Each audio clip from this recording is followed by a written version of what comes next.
Tonight, you return to the space between memory and dream, not quite awake, not quite asleep, just here, floating softly, where time doesn't tick, and love is still listening.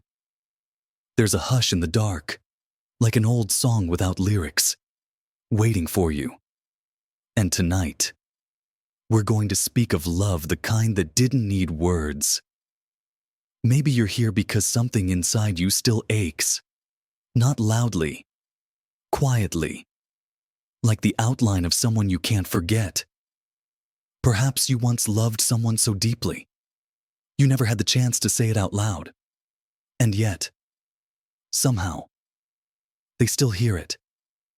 Across time, across skin, across everything. If this was only a dream, why do you remember it so clearly? This isn't a lesson. It's a remembering, a soft walk through the ruins of what never died. Together, we'll visit the corners of your heart where echoes live. Not to fix, not to explain, only to feel, gently. So let your jaw loosen. Let your shoulders forget the day. Let your hands fall open like they're ready to receive something ancient. Breathe in slowly. And as you exhale, imagine you're letting go of a name you were never allowed to say aloud. If this kind of story lives somewhere inside you, feel free to stay. And when your heart feels ready, leave a small note below, like a whisper in a bottle. Someone else might find comfort in your echo. Now come closer. We're stepping into a love so deep, it never had to begin because it never truly ended. Close your eyes and listen. There are certain kinds of love that exist beneath language, deeper than skin, quieter than memory. Not all love is loud. Some love happens in glances across lifetimes, in fingers that almost touch, in a pause before a word that never gets spoken. You knew a love like that once. You still do. It lives in your chest like a song that never plays all the way through just a few notes. Then silence. Then aching. You were young when it happened. Maybe not in age, but in soul. The kind of young that doesn't know how rare it is to be seen like that. It wasn't fireworks, no. It was something slower. Something that felt like standing near a window on the edge of rain. You couldn't explain it, but you felt it, like gravity that pulled your attention toward them without permission. It wasn't about beauty. It wasn't even about timing. It was presence, the strange, aching awareness that someone was suddenly very real to you. And maybe you didn't say anything. Maybe they didn't either. Maybe the world around you wasn't ready. Maybe there were other lives happening, other stories you were still obligated to complete. But the feeling, the soft pressure in the heart, the warmth in the chest that never asked for permission, it just stayed. Even now, even here, in this quiet hour, you can still feel it if you're honest. A tug. A memory that doesn't belong to a specific moment. Just a certain kind of silence. There are languages older than words. The way someone stands closer than they need to. The way they look away too slowly. The way their absence lingers louder than their voice. You spoke all of those languages once. Without knowing. Without trying. And even now, your heart still speaks in them. Especially when you dream. In those dreams, they still appear not as themselves, but as a feeling. You find yourself walking down corridors that don't exist, sitting in cafes that dissolve the moment you turn your head. But they're always there, not in form, in presence, in knowing. You feel seen. You feel held. And then you wake up with that familiar ache, the one that says something happened. But you can't quite prove it. Maybe that's the deepest kind of love, the one you can't explain to anyone else. The one no one witnessed but you. The one that grew like a secret garden inside your ribs, watered by longing, blooming in silence. And if you're wondering why this memory still lives in you, it's because you never gave it a funeral. You never let it die. Maybe it wasn't meant to. Some love was never supposed to be fulfilled. It came to teach you that your heart can stretch across timelines, that love doesn't have to be returned to be real. That presence, when deep enough, becomes permanent, like an engraving on the soul. So rest here, in the soft ache, in the place where the love that was never spoken still hums beneath everything you do. We're only just beginning. It didn't start with words. It never does. Not with love like this. It started with a pause, a flicker, a strange quiet in the room when they entered. Not silence, something else. A shift in the temperature of your attention. Like the air became aware of itself. You didn't even know their name yet. But your body did. It straightened. It softened. It waited. Some part of you recognized what the mind could not. A pulse beneath logic. An ache that wasn't pain. You tried not to stare, or maybe you did. But it wasn't desire in the usual sense. It was remembering. Like you'd finally found the book you didn't know you'd written. Like your shadow had been searching for them long before your feet had. What's strange is that there was nothing grand about it. They were just there. Maybe standing in a doorway. Maybe brushing their sleeve. Maybe looking down at something unimportant. And yet, the whole world paused inside your chest. You didn't feel excited. You felt still. They didn't have to do anything. It was the quality of their presence, like the way certain songs make the world blur. Or how moonlight makes you feel both seen and disappeared. You would come to remember this moment many times, like a frame of film burned into the wall of your memory. Not because of what happened, but because of what didn't. They didn't say, "I see you." But something in their energy said, "I already do." There's a strange kindness in that. A recognition that doesn't rush. A love that doesn't announce itself. Like an ocean that waits patiently at the edge of your dreams. And maybe you laughed. Maybe your voice cracked slightly. Maybe you looked away too soon. But something shifted in you. Like a door. Slightly open. A curtain moved by a breeze. That night, you didn't fall asleep like usual. You floated. You tried to recreate their face behind your eyelids. Not out of infatuation, but because your mind was already trying to hold on to something it feared it might lose. You didn't know why it mattered. Only that it did. This wasn't attraction. This was gravity. You didn't ask, "Who are they?" You asked, "Why does it feel like I've already lost them before we've even begun?" And if you're honest, something about that moment changed you forever. You became more careful with time, more aware of glances, more reverent towards silence. You learned to listen to your intuition with more tenderness because it had screamed at you in that moment, and you nearly ignored it. In the years that followed, you'd think about that moment, not always with longing, sometimes just with curiosity, like a key with no door, a scent you can't place. A sentence that stops mid-thought. You wonder, even now, if they felt it too. If maybe, just maybe, their chest tightened in the same quiet way. If their dreams ever showed your face without knowing why. If something ancient in them whispered, "It's you," and maybe you'll never know. But that doesn't make it less real. Some presences are so loud they echo even in absence. Some beginnings happen long before the story starts.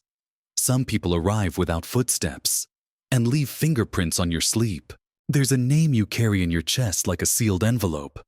It's never left your lips, not fully, not clearly, not in daylight. And yet, you say it all the time. In the way you hesitate before answering someone new. In the way your eyes soften when a song plays that only you remember. In the way silence sometimes feels like it's trying to speak through you. You never told anyone.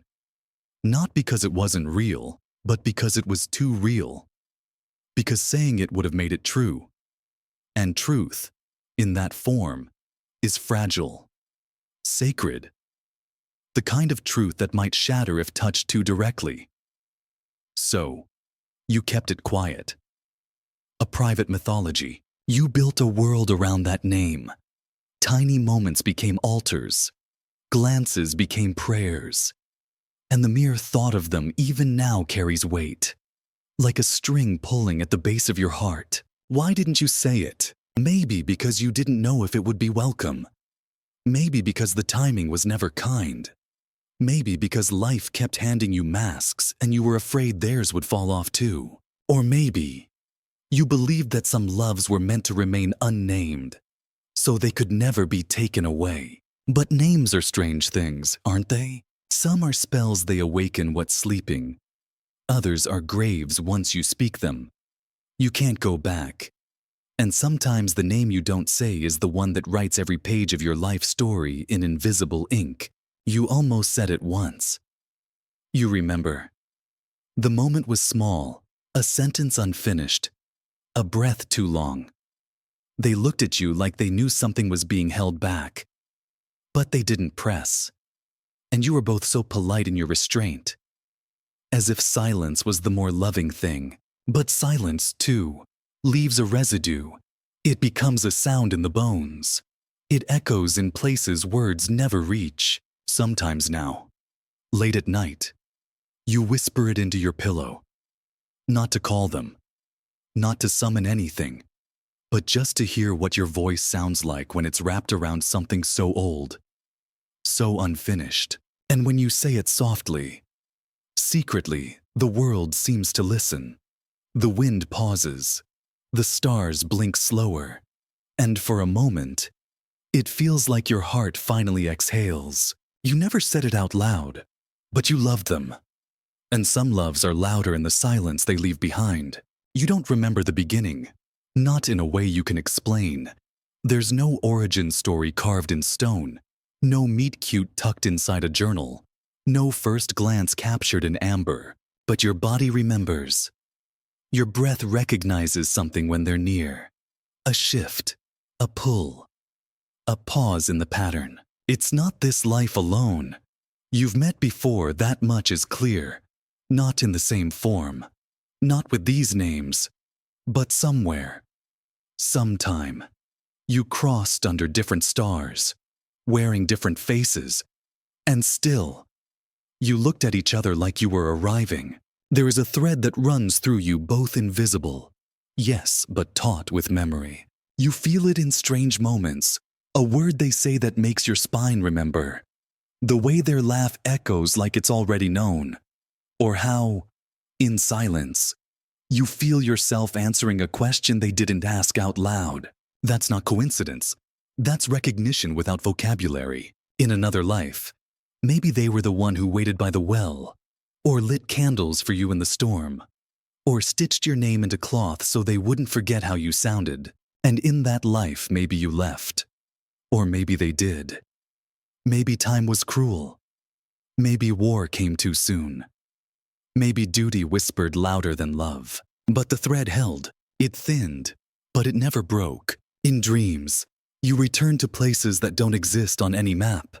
Stone hallways, forests full of violet trees, a shore where the waves speak in your voice.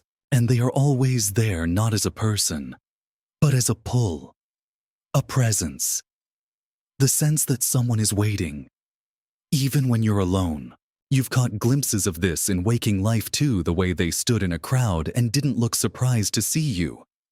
As if their soul whispered, "Oh, there you are." It didn't need fireworks.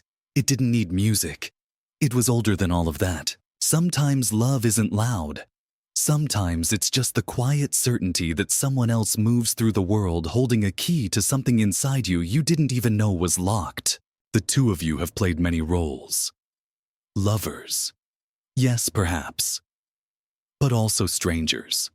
Passing each other in lifetimes where your paths didn't touch. Or friends who sat in temples, reading scrolls by candlelight. Or siblings who once watched the same moonrise and didn't know why it made them weep. In each life, the thread tries again. It weaves you toward one another, sometimes gently, sometimes with storms. It is not always kind. Reunions don't always mean harmony. Sometimes love arrives with a wound still open. Sometimes you meet them again only to learn the art of letting go with grace. But the thread doesn't measure success in time spent together. It counts depth. It counts truth. It counts how your soul quivers when they speak your name, even if this time they don't remember it. And yet, you feel it in their gestures, in their scent, in the way their absence hums louder than most people's presence. You've had lifetimes without them. You've laughed and aged and made new stories. But they're different. When they return, you remember all the versions of you who once looked into that same soul through different eyes, different skin, different grief, and you wonder, is that what déjà vu really is? A soft echo of a love that's followed you through lives you can no longer name. Tonight, as you lie still beneath the hush of stars, that thread is here with you again. It coils softly around your ribs, warms the memory of your spine, pulls gently on the space between your thoughts. You don't need to chase it. You don't even need to name it. Just feel. Just remember. Just breathe. The story has always been there, not written, but woven through the quiet spaces where your soul still waits to be found again. There are loves that arrive too early, and others that come too late. But the rarest are the ones that arrive exactly when they shouldn't and still, somehow, do. You met them in the middle of something. The middle of a decision. The middle of a life.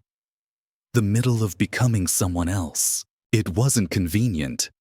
It wasn't logical. You weren't ready. Or maybe you were, and that's what scared you. Time, in its rigid arithmetic, has no patience for souls that remember each other.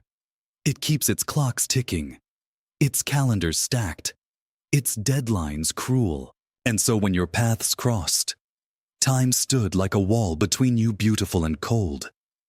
You saw each other through the glass, close, but unreachable. Familiar, but forbidden. You tried to ignore it, to rationalize, to move on. You told yourself the moment wasn't meant to be, that maybe next lifetime, that maybe in another version of this life, the timing would be softer, kinder. But love doesn't obey clocks. It spills. It bleeds through the edges of logic.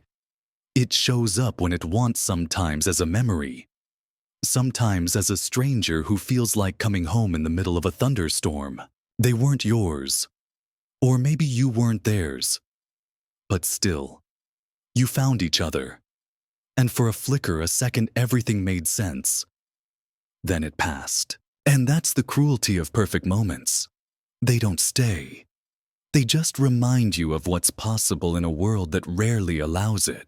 You lived your days wrapped in shoulds and musts. They did too. But there was always a shadow, a breath on the back of your neck whispering their name into the folds of your ordinary moments. You carried on. Of course you did. You had to. There were lives to live, jobs to do, meals to cook, others to love. But nothing ever fit quite right after them. Because time, for all its power, can't erase the moment someone looks at you and silently says, "I know you." So you danced around it. You pretended. You built timelines that didn't include them, even as your dreams refused to forget. And maybe they did the same. Maybe they stared out of windows wondering what you were becoming without them. Maybe their coffee never tasted quite right again. Maybe they heard your laugh in someone else's voice and had to leave the room. You may not have been lovers in this life, but you were something more dangerous almost. And almost is a ghost that never stops haunting. It lives in the photos you never took, the phone calls you never made, the what-ifs that curled up beside you when the world went dark. But here's what time never understood: longing exists outside of sequence. It doesn't need permission from clocks or calendars.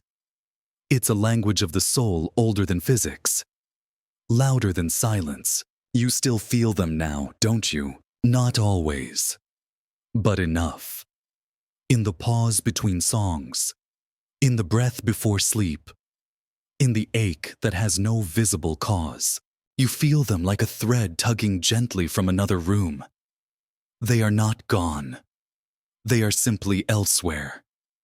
Elsewhen. And time, for all its insistence, can't keep them from you forever. Because what is love, if not the one force that refuses to obey time? It waits, it rewrites, it returns, not always in the way you expect, but always in the way you need. So tonight, let go of the idea that you were too late, that you missed your chance, that it was ruined by the ticking of some invisible clock. What was true is still true, and what mattered still matters. They are not a past. They are a presence, a pulse in the memory of your body. You may never hold them in this life, but you have held them across centuries. And that never fades. It was just a glance. That's how these things always begin. Not with fireworks, or confessions, or fate announcing itself. Just a glance. One moment. A second too long. But in that second, something irreversible happened. Not in your mind, in your soul. You didn't mean to look. Or maybe you did. Maybe the gravity was already there, pulling your gaze like a tide you had no name for. You met their eyes, and something opened in you, or unraveled, or bloomed. You still don't know which. It didn't feel like discovery. It felt like recognition, like a door in your chest creaked open, and light poured in from a place you had forgotten was there. You didn't speak. You didn't need to. There are moments where the eyes do what language was never built for. Their glance held you not as possession, but as revelation. They looked at you like they'd seen you before, like your soul had once kept them warm in the dark of another world, and your body, betraying your logic, responded as if it had waited years for this exact temperature of being seen. Your breath hitched, your shoulders softened, the noise around you dimmed, like the universe wanted to give you space to feel whatever was rising in the quiet between that glance and everything else. And in that glance, you weren't just a person. You were all your past versions. You were every letter you never sent, every night you whispered into the dark for someone you hadn't met yet. You were, in that moment, seen not for what you wore or how you moved or what you said, but for the thing you'd always been underneath the performance of being human. It was unbearable, almost, to be known without explanation, to be held without hands. Their eyes said, "I remember you. You changed me once, and I came back to see what you've become." And maybe you looked away. Maybe you smiled out of nervousness. Maybe you blinked, and the spell dissolved into the ordinary again. But it was too late. The glance had entered you, and like a stone tossed into still water, the ripples were already moving through the lakes of your memory. You tried to forget. Of course you did. You told yourself it was nothing, a fluke, a flash, a fantasy.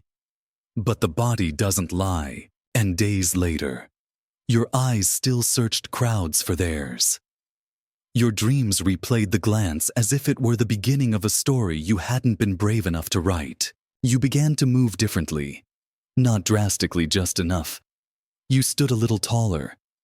You paused longer at mirrors, not because you wanted to be seen, but because for the first time, you'd been seen right. And that changed things. Not in the world. In you. You realized how little of yourself you'd shown to others. How much you had hidden beneath the armor of being fine, being polite, being untouched. But their glance cut through all of that. Not violently, gently, like moonlight sliding under a locked door. They didn't know what they did. Or maybe they did. Maybe they too felt the air bend. The past leak in. The future hesitate. But it didn't matter. Because the glance had already carved something in you. It shaped you differently. Like a sculpture waiting under stone finally seeing daylight. You'll never forget that moment. Not because it was loud, but because it was precise. Like someone found the exact coordinates of your ache and said, I know this place. You may never see them again. You may never speak their name. But that glance, it lives in you now. Not as a ghost, but as a mirror. As proof that, even if for a second, you were seen in full. And that is enough to change the shape of everything. There are places inside you that don't exist on maps. Not cities, not streets, not even rooms with names. But they are real. You've been there. You just forgot. Your body remembers more than you do. It remembers the hallway with yellow light that always smelled like salt and something warm.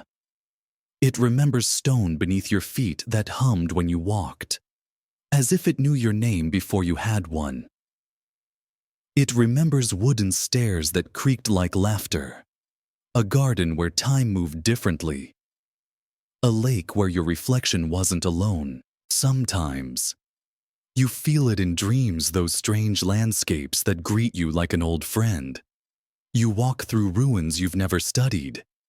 You touch doorknobs you instinctively turn the right way. And there's that one cafe, always in the corner of some city that doesn't exist. Same table, same window. And always, you're waiting for someone. When you wake, you feel lost, not because the dream was unfamiliar, but because it was too familiar. Like something precious had been borrowed, then hidden again. Maybe love travels through these places. Maybe souls have homes outside of time, places they return to when the world forgets how to hold them. And maybe that's where you met them, not for the first time, but the first time again. You don't remember the date. You don't remember what you were wearing, but you remember the feeling, the strange hush, the way the sky bent just slightly when they smiled at you in that place you now can't name. They didn't say hello. They didn't need to. Some reunions happen in the silence before recognition takes shape. And when you brushed hands or passed each other under that strange glowing archway, your bones whispered, "It's you again." Not surprised, not shocked, just remembering. We often think of memory as a timeline, a past, a present, a chain. But maybe it's not linear at all. Maybe it's a garden you wander through in your dreams. Maybe love plants seeds in places you'll only find in sleep. And isn't it strange how your body sometimes reacts before your mind does? A scent catches you in the middle of the street, and suddenly you're back in a room that never existed, but somehow does. A song plays, and your hands go cold because your heart just walked into a memory your brain hasn't caught up to yet. You visit these places all the time without knowing, in the blink between thoughts, in the pull toward someone you can't explain, in the way your eyes rest on a stranger a second longer than they should. What if love carries coordinates? What if your soul has been leaving breadcrumbs across dimensions through doorways of half-remembered rooms and unfinished dreams? You don't need to understand it. You only need to feel it. There was a meadow once, with lavender that shimmered at dusk. There was a corridor of mirrors where you used to write their name in the fog. There was a spiral staircase made of light, and you always met them at the top. They live there still in the folds of places you no longer visit. waiting, not sadly, just faithfully. Love doesn't demand attention. It simply waits in the shadows of memory, in the walls of rooms that don't exist, in the echo of doors you forgot you opened once upon a dream. So when you feel lost, when the world feels cold and your heart aches with a homesickness, you can't explain. Know this: you are not broken. You are not missing anything. You are simply remembering what your body already knows. The places still exist. The love still lives. And the next time you close your eyes, you might find your way back. There are letters you never mailed, pages that never left your desk, folded once, maybe twice, then hidden in books, drawers, shoeboxes made of soft regret. And though no one read them, they still carry your voice. You wrote with a trembling kind of urgency, not because you wanted a reply, but because some feelings must be placed somewhere, or they begin to haunt the architecture of the body. There was one letter in particular. You remember. You were alone, and the night was breathing strangely. You held the pen too tightly. You started with, "I don't know why I'm writing this." But you did. You were writing because your heart had no other place to go. They were gone not in death, perhaps, but in distance, silence, or time. And yet, they remained so present that not writing felt like abandonment. That page still exists. Maybe not in ink, but in the walls of places you've lived. Paper remembers. Even dust holds the shape of your longing. You never sent it, but you still wonder if they had read it. What might have changed? Would they have come back? Would they have stayed? Or would it have broken the magic by speaking what was meant to remain sacred? There's a kind of love that never survives translation. Words, no matter how carefully chosen, reduce it to something too sharp, too specific, and so you kept it hidden. You folded it into quiet, let it become an artifact, a relic of the version of you that loved too much to speak. But love like that never dies. It waits. Years later, you open an old notebook, and there it is, your handwriting, tilted with emotion. You read it, and it hurts. Not because you miss them, but because for a moment, you are her again, the person who wrote it. The one who still believed that love could be contained in language. The letter says things you no longer say aloud. I think I saw your soul today. You felt like the pause before something holy. I don't want you to leave even if you already have. You cry. Not loudly. Not with drama. Just a single exhale that carries too much memory. You fold the letter again, but now it's softer. Not a wound. Just evidence. Proof that you loved once. Quietly and completely. There are letters you didn't write. 2. Conversations you replayed in your mind 1,000 times. Things you wanted to say, I forgive you. I never stopped waiting. You were right. I just didn't know how to stay. And maybe they've written to you as well, not in ink, but in silence. In songs they sent without knowing. In the way your name shows up in the margins of their unfinished thoughts. In the way they still turn their head when someone laughs like you. Love, when deep enough, doesn't need a stamp. It finds its way. Through dreams, through memory, through the language of skin and scent and almosts. Somewhere, in a box under their bed, there's a note they started and never finished. The ink dried mid-sentence. Your name, perhaps, written without your last initial, as if the rest was too heavy. You'll never read it, just as they'll never read yours. And still, the letters hold, like bridges that almost met, like hands reaching across timelines that never quite touched. And that's okay. Not all love stories are meant to be exchanged. Some are meant to be kept like candlelight in a locked room, glowing softly for no one but the past. So tonight, if your heart still writes without your permission, let it write them again. Not to send, but to remember how much of you still believes they might read between the lines. It came without warning. One of those dreams so vivid. You woke up confused about which world was real. You knew the room you were in. You recognized the ceiling, the clock, the quiet hum of morning. And yet, something in you insisted that your body had just returned from someplace else. In the dream, they were there. Not just present real. The way they moved, the way they breathed, the way your hand found theirs without hesitation. You didn't ask why they were back.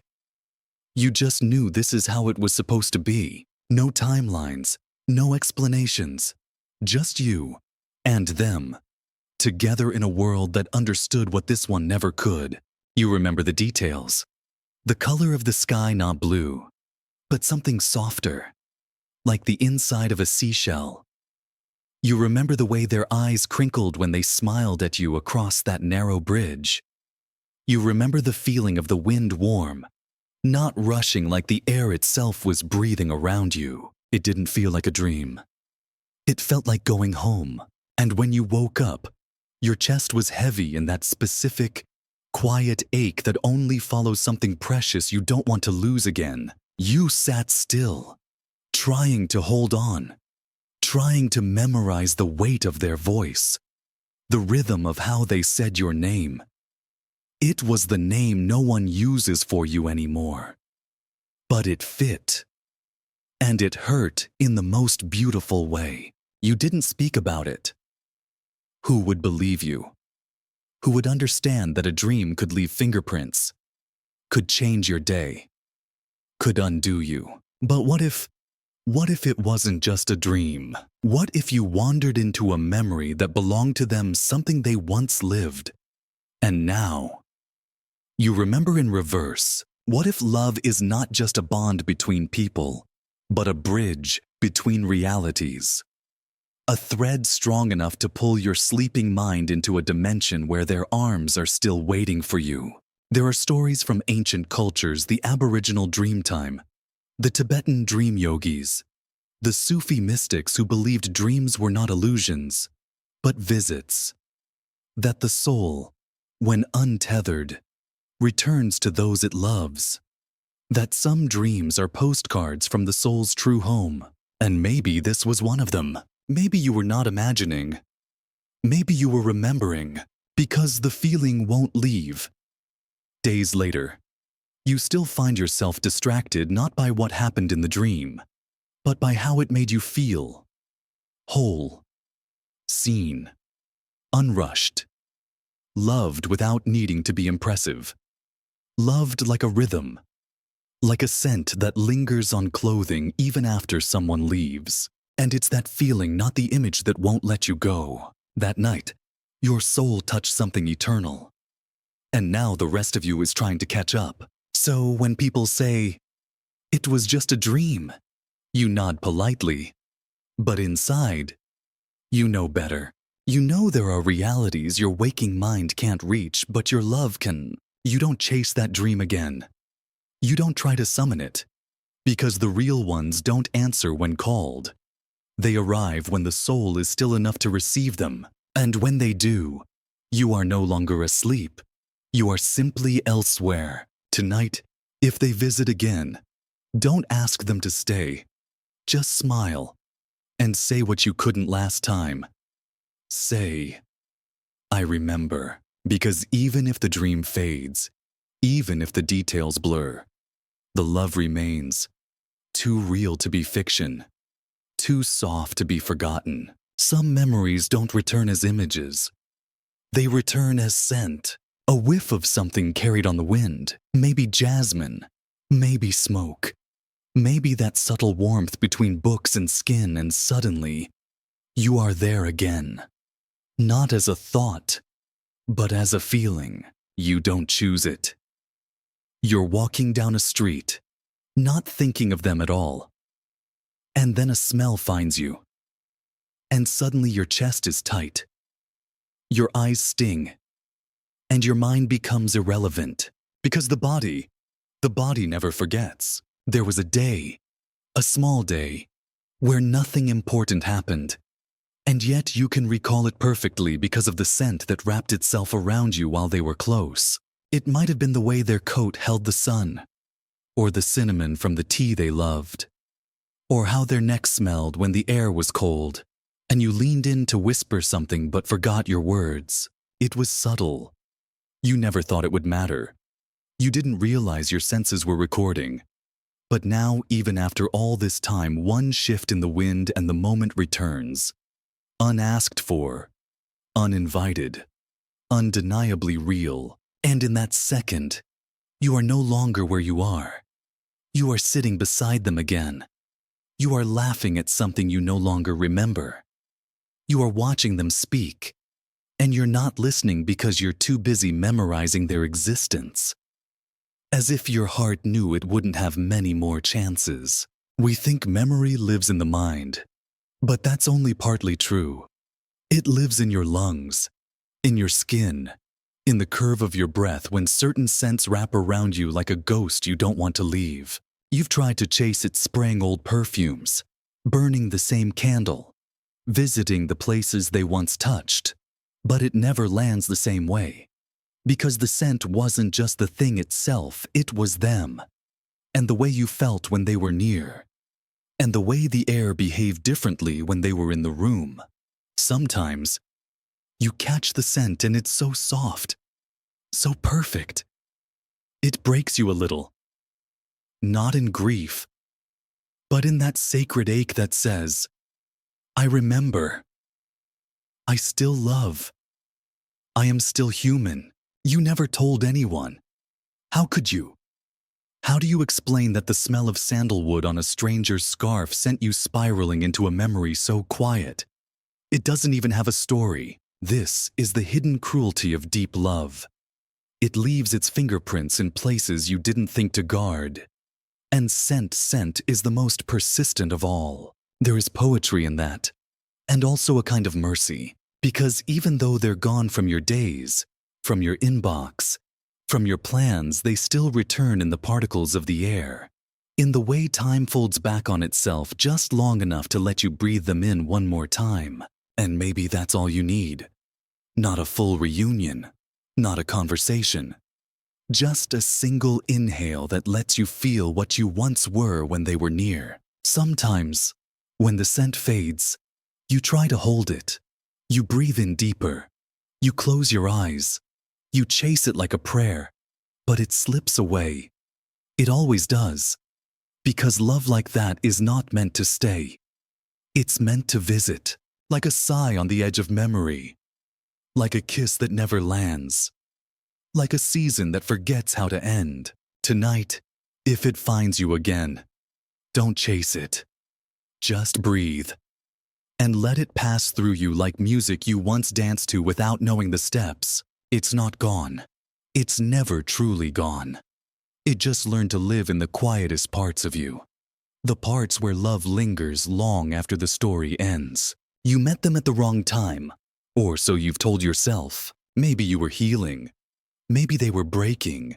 Maybe the stars were too tired that day, and the sky forgot how to align you. It wasn't that the love was missing. It was the space for it that hadn't formed yet. You were still becoming someone else. So were they. And between the two of you stood 100 unopened doors and one clock that ticked just a little too fast. You didn't expect it, that feeling. That unmistakable click when someone steps into your orbit and suddenly the air changes density. You knew who they were before they introduced themselves. Not their name, but their weight. Their presence. The way your soul leaned toward them like a houseplant to sunlight. But timing has its own language, and it rarely speaks with mercy. They had someone, or you did. Or worse, you were both still tangled in stories that hadn't finished breaking you open yet. You told yourself it was a passing moment, that if it was meant to be, it would return. But even then, in the soft ache behind your ribs, you knew this was one of those loves. The ones that teach but don't stay. You carried them like a folded note in your pocket. You never read it aloud, but you knew every word. It said, I could have loved you completely, if only I had arrived as someone else. And maybe they felt it too. Maybe that's why they kept glancing over. Maybe that's why their smile faltered when yours held too much tenderness. Maybe they woke up sometimes thinking about the conversation you almost had. You were both gentle with the boundary. You never crossed it, but you stood on the edge often, hands in your pockets, hearts beating a little too loudly. There were moments, those unspeakable moments when the world gave you permission to forget the rules. 5 seconds in the hallway. A slow dance in a room full of noise. The kind of silence that only exists between people who almost had a lifetime. But life kept moving. It didn't pause for you. It never does. They went forward. So did you. But you carried a version of them in the quiet part of your mind. Not out of hope. Out of reverence. Because some people don't get to stay. They arrive as proof that something once felt real enough to rearrange your whole understanding of connection. You still think of them sometimes. When certain songs play. When the season turns the same way it did when you met. When someone new looks at you with eyes that aren't theirs. You wonder, was it early? Or was it late? Was that love a prelude to something else? Or was it the end of a story that had begun in another life and finally burned out in this one? You'll never know. And that unknowing, that soft ache of almost, is part of what makes it sacred. You didn't lose them. You simply met them in the middle of becoming. And love, true love, cannot rush its own unfolding. So let go of the myth that it should have lasted. Let go of the anger at clocks and calendars. Instead, hold what was given a glimpse, a moment, a shiver in time when two souls stood near enough to recognize what they could not yet receive. That is not failure. That is poetry. And poetry does not always rhyme. It does not always resolve. Sometimes it just sits inside you like a single, perfect line you never say aloud. Tonight, if they visit your thoughts again, let them. Don't push them away. Just nod and say, I loved you then. I love you still.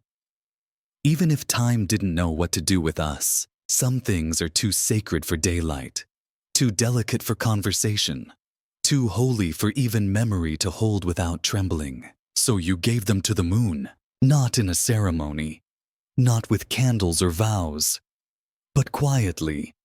One night, when the world was sleeping and your chest was too full to carry alone, you looked up, and the moon was there unblinking, unmoving, ancient enough to understand that not all love stories are meant to be told. You didn't need words, just breath. Just presence. Just the soft ache of knowing someone so deeply it feels like a kind of madness you carry in silence. And the moon, she listened. She saw everything. The stolen glances. The fingers that almost reached. The text that hovered unsent. The way your voice shifted when you said their name to someone else.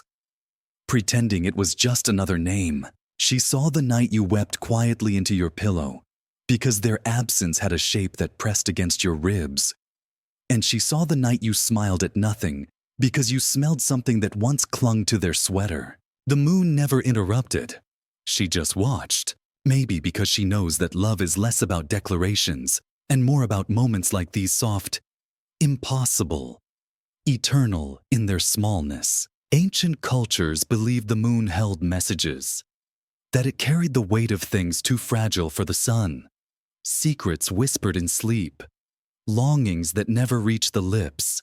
The invisible bonds between souls faded to cross paths, but not hold hands. You became one of those stories. You and them. Two lives brushing past each other on the timeline of a greater silence. And when you stood alone on that rooftop, or at that quiet window, or walking beneath the trees that didn't know your name. You felt it, the pull, the memory, the presence. The moon didn't speak. She didn't need to. She just reminded you that someone else had seen, that even if the world had forgotten, the sky had not. Sometimes, when you can't sleep, you still look for her. And there she is, silver, solemn, soft, holding all the things you couldn't say, holding the version of you that still believes in something even if you don't know what it is. And in those moments, you feel it again, them, not beside you, not gone either, just hovering, like mist on the edge of a dream, like breath on glass, like a song that hasn't played in years but still knows all your chords. You never told anyone what the moon saw. It wouldn't have made sense. It wasn't a story. It was a knowing, a sacred echo of a love you held so quietly. It almost looked like loneliness, but it wasn't. It was devotion. And devotion doesn't always bloom in sunlight.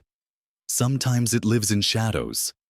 Sometimes it kneels beneath a sky that listens better than any lover ever could. So tonight, if your heart is full but your voice is silent, go to the window. Look up. She's still there, still watching, still remembering. And if you listen carefully, you might hear what she never said, the soft exhale of love that never ended, only folded itself into silence and offered itself to the sky. You've loved them before, not in this skin, not with these eyes, not in this particular shape of time, but you've loved them deeply, completely, and somewhere far beyond the borders of what you now call you. We like to believe the self is fixed, a name, a body, a story we tell in the mirror each morning. But who you are is a river, a shifting pulse of memory and longing passing through endless banks of form. And in one of those forms, maybe many, you found them, not as the person they are now, but as a vibration your soul remembered before your mind had language, before your hands had shape. You may have been lovers, or friends, or something stranger and deeper. Two stars that burned beside each other until the night ran out of sky. You don't have proof. There are no photographs, only a feeling that you've seen them in another color of moonlight, that their laughter once carried a different accent, that your hands once folded theirs beneath a different god. Sometimes you dream of them, but they wear different skin. They speak words you don't understand, yet somehow know. And you are taller, or smaller, or someone with a different kind of grief. Still, the feeling is the same. The weightless pull, the chest unraveling, the knowing, because it wasn't your face that loved them. It was something older, something permanent, and maybe that's why, in this life, you recognize them so quickly. Why they felt familiar before you even knew what they liked in their coffee. Why the first time they touched your shoulder, you almost cried without knowing why. Some people meet by chance. You met them by pattern, by rhythm, by the spinning of some quiet wheel the universe forgot to explain. And isn't that what love really is? A resonance not just between people, but between versions of people across dimensions of memory. You still carry pieces of that other you. The one who loved them when temples were made of stone and names were carved into sand. The one who waited by rivers for their voice to echo. The one who taught them how to say goodbye without making it feel like an ending. That version of you still breathes inside this one. She shows up when you hear their name, when the sky turns a certain color, when someone looks at you and for just a second you see them. Not the person in front of you, but them. And maybe they feel it too. The pull, the quiet awe, the strange disorientation of remembering something you've never been told. They don't say anything. Neither do you. Because how do you explain that you've already known their goodbye before you ever said hello? So you carry it, like a secret prayer, like a poem you never finish writing. You live your life, you let them go, and still that other version of you lives in some soft, sacred elsewhere where they are still yours. Not in the way this world understands, not in rings or vows or addresses, but in the purest form, a heart that remains open even across centuries. So tonight, if your chest feels heavy for no reason, if their name finds you in silence, if a dream slips in where they have a different face but the same warmth, don't question it. Just close your eyes, place your hand over your heart, and whisper, I remember you. Even when I forget myself, there are drawers you no longer open, boxes sealed not with tape, but with time. Inside them half-folded pages, smudged ink, fragments of your heart written in a voice you barely recognize anymore. These were the letters. The ones you wrote when no one was watching. The ones meant for someone who never asked for them, or maybe did. Just not out loud. You didn't write to be answered. You wrote because the ache had grown too large for silence alone to hold. Because memory isn't linear, and grief doesn't know how to speak without stuttering. Because some feelings need paper the way fire needs air. You remember the first one. The trembling hand. The way the pen hovered before writing their name, not the whole thing. Just an initial. You thought if you didn't write it in full, the pain might stay smaller. It didn't. You wrote pages and pages about things you could never say in person. About how their presence rearranged your breath. About how their absence carved hollow spaces into your morning routine. About the softness of their voice and the cruelty of its silence. You wrote about things you had no right to feel, and felt them anyway. You told yourself you'd send it someday, but the world kept turning, and some words, they harden when exposed to light, so the letters stayed, unread, unsent, but never forgotten. And though you moved on, changed cities, changed rhythms, let new names live in your mouth, those letters still hum at the bottom of old drawers like songs trapped in bottles. Some nights, you find yourself standing in front of them, not meaning to, just drawn. You read one. You can't finish it. Your eyes blur at the sentence that says, I'm okay. I just miss you in ways I can't explain. You fold it again, not to hide it, but to hold it. Like an old photograph of someone who still lives somewhere inside you. There's a strange kind of love in not sending them. It's not weakness. It's reverence, because sometimes what's most sacred must remain untouched. A feeling too fragile to survive response, and you wonder, in the quietest corners of your wondering, did they ever write you too? Did they ever sit at a kitchen table, long after midnight, pen in hand, heart spilling across the page in a voice so honest it scared them? Did they ever finish a letter only to tuck it inside a book, never to be mailed?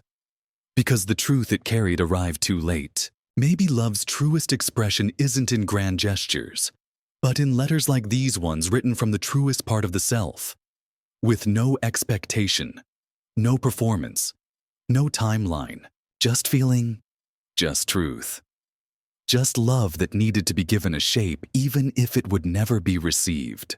If you still have them, those letters read one tonight, not to open wounds, but to thank the version of you who had the courage to speak when no one was listening.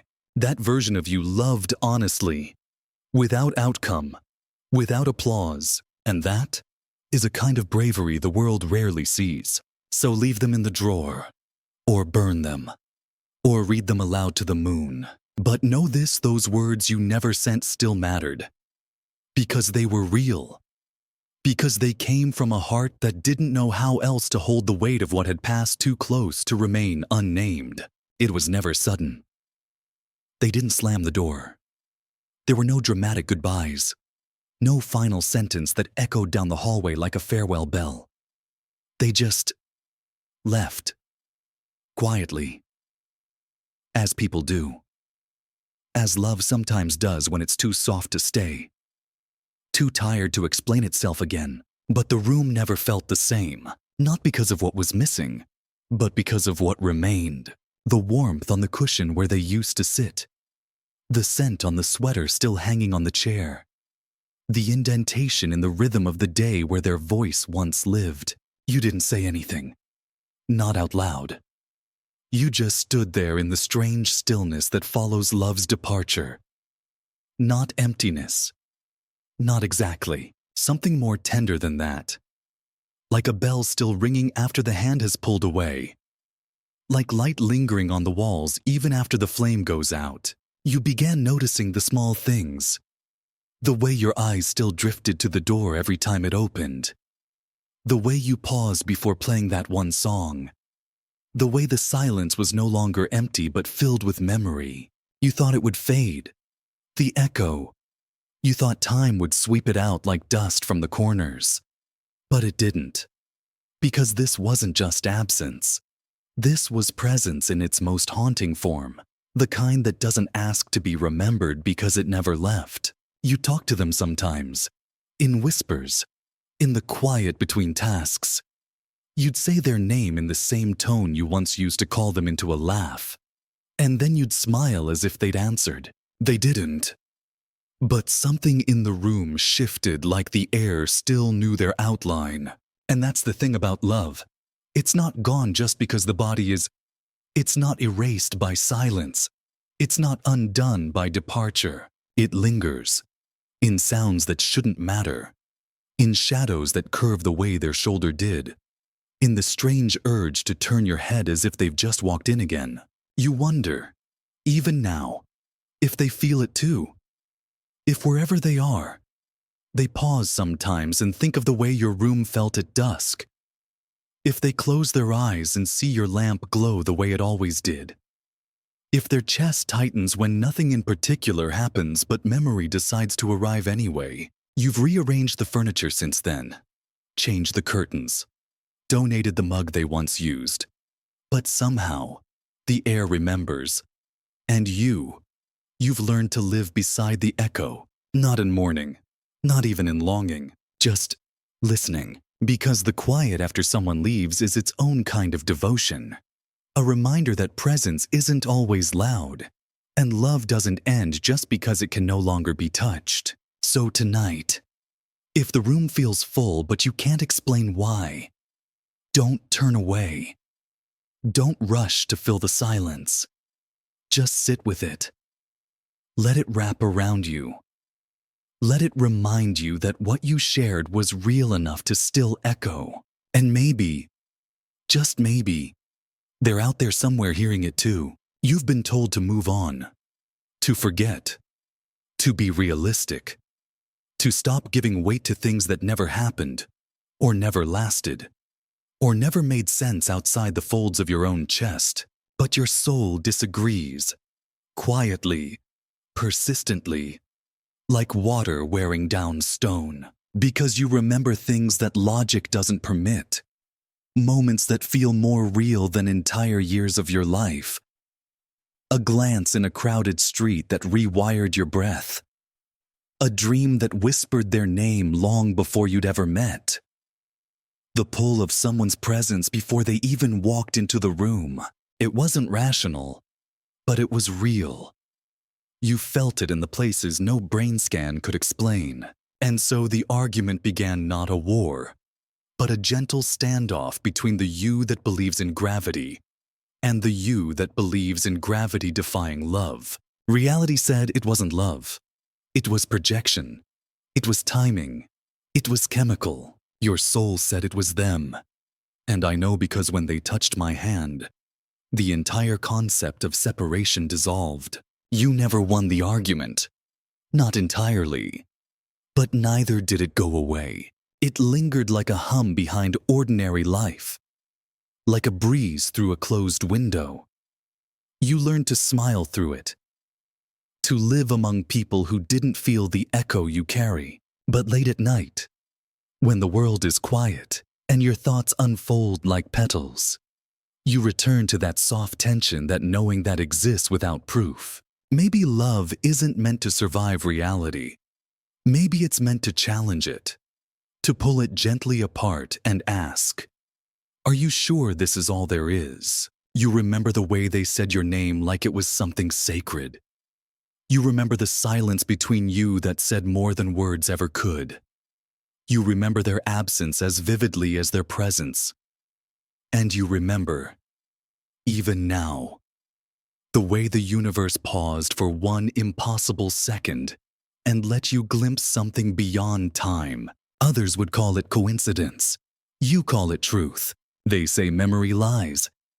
You say memory sings, even if no one else hears the melody. So you hold the tension quietly. You live your days in the world of clocks and logic while your soul drifts sideways into the memories that no one else can validate. This is your soft rebellion, believing what your body knows even when your mind is tired. Trusting the flash of recognition when someone's eyes meet yours and history unfolds between blinks. You are not delusional. You are layered. You are remembering, not just the past, but the love that once dared to defy the rules of matter and moment. And if no one else believes you, that's okay. Your soul remembers enough for both of you. There's a kind of truth that only arrives when the world has quieted enough to let it speak. It doesn't come during conversation, not in the rush of routine or the comfort of daylight. It waits for 3 a.m. when your defenses are thin, when the body gives up pretending, when the world forgets its noise, and memory begins to hum like a distant melody you almost recognize. That's when your heart begins to speak again. And it says things you thought you'd buried. Not loud. Never loud, but clearly. You lie there, still. And it rises not the pain, exactly, but the shape of something unfinished. The thought you avoid when the room is full. The name you stopped saying but never truly let go of. You remember them. Not dramatically, just in details. The way they held a teacup with both hands. The pause between their sentences. That one look that always made you feel like they were listening to something deeper than your words. You try not to cry. You're not even sad. You're just filled with the weight of something that didn't end, but simply went underground. At 3 a.m., the stories return. The ones you whispered to yourself after the goodbye. The could-haves. The what-ifs. The impossible but strangely beautiful idea that maybe, just maybe, they think of you too. You don't believe it in the daylight. But now your heart says they miss you. They feel it too. They looked at the moon tonight and thought of you, without knowing why. You'll never know if it's true. That's the cruelty of longing. It speaks in riddles and dreams and phantom touches you can't prove. But that doesn't make it less real. Because in that moment, in that half-waking, half-floating place between yesterday and tomorrow, you are connected to something beyond reason. And that connection, that golden thread that hums like music you never learned but somehow remember, it's still there. They're still there. Somewhere. Perhaps not thinking of you with the same intensity, but thinking nonetheless. Maybe at 3 a.m. They also wake up for no reason. Maybe they lie still in the dark, wondering what they lost without knowing it was you. You turn on your side. You stare at the ceiling as if it might blink back. You feel the sheets cool where their warmth never was. And still, you don't feel alone. Because at 3 a.m., love doesn't need proximity. It lives in the breath. In the quiet, yes. Your heart says even after all this time, you won't text them. You won't write. You've made peace with silence. But in the soft hour before dawn, you let yourself believe again. Believe that love leaves fingerprints on the soul.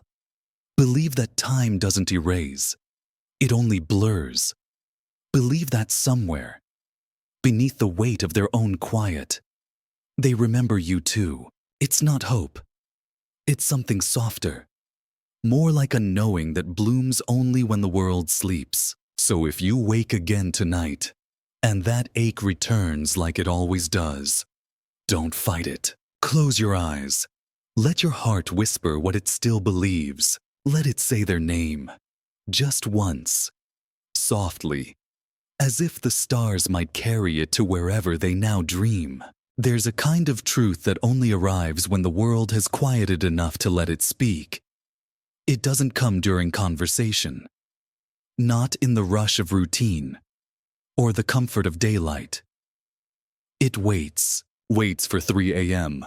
When your defenses are thin, when the body gives up pretending, when the world forgets its noise, and memory begins to hum like a distant melody you almost recognize. That's when your heart begins to speak again. And it says things you thought you'd buried. Not loud, never loud, but clearly. You lie there, still, and it rises not the pain. Exactly. But the shape of something unfinished. The thought you avoid when the room is full. The name you stopped saying but never truly let go of. You remember them. Not dramatically, just in details. The way they held a teacup with both hands. The pause between their sentences. That one look that always made you feel like they were listening to something deeper than your words. You try not to cry. You're not even sad. You're just filled with the weight of something that didn't end, but simply went underground. At 3 a.m., the stories return. The ones you whispered to yourself after the goodbye. The could-haves, the what-ifs, the impossible but strangely beautiful idea that maybe, just maybe, they think of you too. You don't believe it in the daylight. But now your heart says they miss you. They feel it too. They looked at the moon tonight and thought of you, without knowing why. You'll never know if it's true. That's the cruelty of longing. It speaks in riddles and dreams and phantom touches you can't prove. But that doesn't make it less real. Because in that moment, in that half-waking, half-floating place between yesterday and tomorrow, you are connected to something beyond reason. And that connection, that golden thread that hums like music you never learned but somehow remember, it's still there. They're still there, somewhere. Perhaps not thinking of you with the same intensity, but thinking nonetheless. Maybe at 3 a.m., they also wake up for no reason. Maybe they lie still in the dark, wondering what they lost without knowing it was you. You turn on your side. You stare at the ceiling as if it might blink back. You feel the sheets cool where their warmth never was. And still, you don't feel alone. Because at 3 a.m., love doesn't need proximity. It lives in the breath, in the quiet. Yes, your heart says even after all this time, you won't text them. You won't write. You've made peace with silence. But in the soft hour before dawn, you let yourself believe again. Believe that love leaves fingerprints on the soul. Believe that time doesn't erase, it only blurs. Believe that somewhere, beneath the weight of their own quiet, they remember you too. It's not hope. It's something softer. More like a knowing that blooms only when the world sleeps. So if you wake again tonight, and that ache returns like it always does, don't fight it. Close your eyes. Let your heart whisper what it still believes. Let it say their name. Just once. Softly. As if the stars might carry it to wherever they now dream. Not all ghosts knock over furniture. Not all hauntings are terrifying. Some arrive with the softness of perfume that lingers in a coat no one wears anymore. Some settle in like candlelight in a room you haven't entered in years. This was that kind of love. The kind that didn't just leave, it remained. Not in form, but in presence. Not in body, but in memory so vivid you sometimes forget it isn't happening now. You don't speak about it often. People grow uneasy when you admit you're still haunted by something beautiful. But what do you call it? When you walk into a room and the air bends around a name you haven't said in months, what do you call it? When music starts playing and your breath stumbles because one note is enough to bring their voice back into your chest. It's not a dream. And it's not quite grief. It's more like a visitation. A gentle echo of a love that knew it couldn't stay, but left something behind to prove it was real. You still see them. Not clearly. Not all the time. But in the flicker at the edge of your vision. In the corner of a crowded room where no one is standing. In the way your heart skips when someone laughs just a little too much like them. You still feel them. In the pause before you fall asleep. In the silence between conversations. In the way your fingers sometimes twitch, as if remembering how theirs once laced through yours. And the truth is, you don't want it to stop. You don't want to be free. Because this haunting doesn't hurt in the way people expect. It hurts sweetly. Like pressing on a bruise just to remember where it once meant something. They were beautiful. Not just in face or voice, but in the way they made you feel seen, known, unhidden. It's hard to let go of someone who made you feel that deeply alive. So instead of exorcising the ghost, you've made peace with it. You let it drift beside you. You give it a seat at your table. You speak to it sometimes, even if only in your mind. And when you feel the warmth return to your chest for no reason at all, you smile. Because you know it's them, still loving you.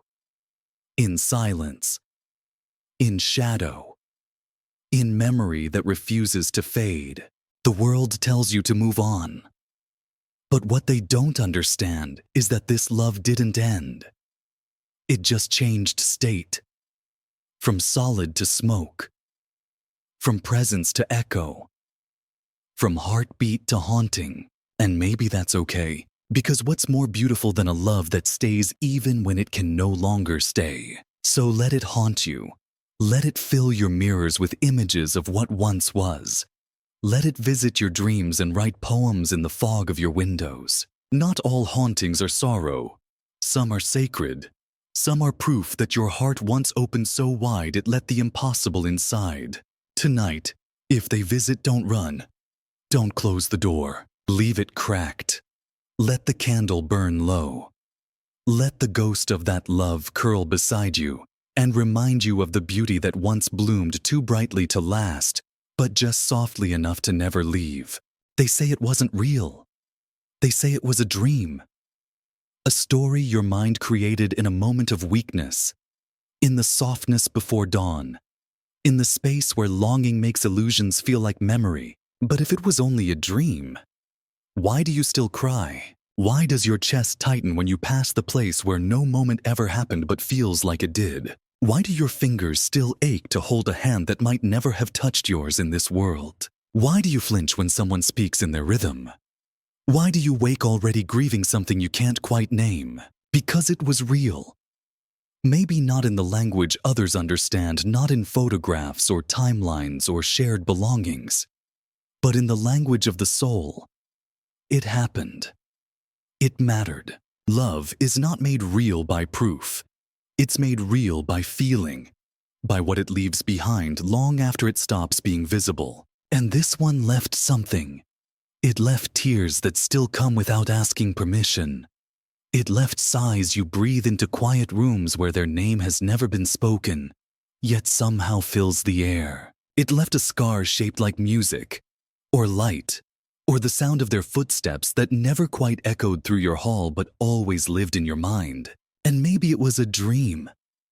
But dreams, especially the soft ones, carry truths we're not allowed to speak in the waking world. They bypass language. They dissolve the boundaries of logic. They let us touch what can't be touched and love what can't be kept. You cry not because it was a lie, but because it was a loss. A real one. The kind that doesn't need evidence to be valid. You love them. In your mind. In your sleep. In the pages of the life you never got to write together. You built a home in your heart for them. And even though they never moved in, you still dust the windowsills. You still leave the light on. That is love, even in absence, even in unreality, Because grief isn't proof of fact, it's proof of feeling. And your tears, the ones that fall when no one is watching, are holy. They say you're imagining things, that it's just your subconscious, that you're chasing something that never truly existed. But how did they explain the way your body shivers at the thought of their voice? Or the way your dreams bring them back with a detail your conscious mind never noticed? You weren't hallucinating. You were remembering. Somehow, somewhere, you're not broken for crying. You're open. And open hearts will always bleed a little for what they cannot hold. So tonight, as the night folds over you like a quiet wave, don't question your tears. Don't silence your ache. Instead, ask again. If it was only a dream, why do you still cry? And then, answer gently, because even dreams can change the shape of a soul. Because even imagined love can echo so loudly it leaves silence forever altered. Because you love them, and love, no matter how it arrives, always asks to be mourned when it leaves. It's okay to feel full, not with answers, but with echoes. Let it all soften now. The names, the glances, the letters you never sent, the dreams that felt too real, the scent that never left your memory. Let it loosen. You don't need to hold it anymore. Not tightly. Not like survival. You've carried so much. Memories that never asked permission to stay. Moments that never happened but still shaped your breath. Love that passed through you like a comet across an ancient sky, brief, brilliant, and unforgettable. But even comets fade into darkness so the stars can return. Let your heart exhale now. Slow, long, no resistance. The ghosts will still visit sometimes, but they no longer need to haunt. They can sit quietly on the edge of your dreams, not as ache, but as proof that you once opened so completely that love chose you for a while. You're not broken. You are simply someone who remembers deeply, and that is its own kind of sacred. So rest. Let the night cradle you. Let the room forget its shapes. Let your mind dissolve into the quiet hum beneath the story. There's nothing more to do now. No more questions. No more searching. Only stillness. Only warmth. Only the sound of your breath. The same rhythm you once shared with someone who mattered. And as the night takes you deeper, know this. You were loved. You are love. You will love again. Now you're safe. The world can wait. Sweet dreams.